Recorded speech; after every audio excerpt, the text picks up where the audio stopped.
Pihak polis sedang mengesan dua penunggang motosikal berkuasa tinggi yang terbabit kemalangan di kilometer 43.4 Lebuh Raya Kuala Lumpur Karak dekat Bentong seperti yang tular di media sosial.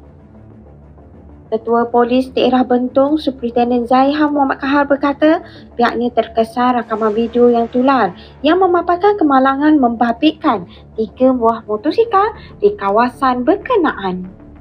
Siasatan mendapati dalam kemalangan yang berlaku sekitar jam 9.45 pagi Ahad, penunggang motosikal dipercayai hilang kawalan sebelum tergelincir dan terbabas ke kiri jalan. Seorang penunggang terbabit kemalangan itu berjaya dikesan pihak polis dan mengalami kecederaan di kaki kanan, manakala 2 lagi penunggang belum dapat dihubungi dan pihaknya meminta mereka tampil memberikan kerjasama. Susulan dari itu, satu kertas siasatan dibuka mengikut Seksyen 43 Akta Pengangkutan Jalan 1987. Orang ramai yang mempunyai sebarang maklumat mengenai kejadian itu diminta supaya tampil membantu siasatan.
Patah. Patah. So, macam mana? Kau nak call?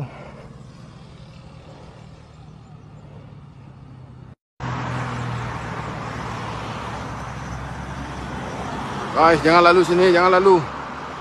Siapa nak pergi ke apa? Siapa nak pergi ke BTSC? Selepas Bukit Tinggi BHP belah kanan tu, depan tu corner kanan, corner kiri kan. Situ minyak, jaga. 3 biji down, 3 biji.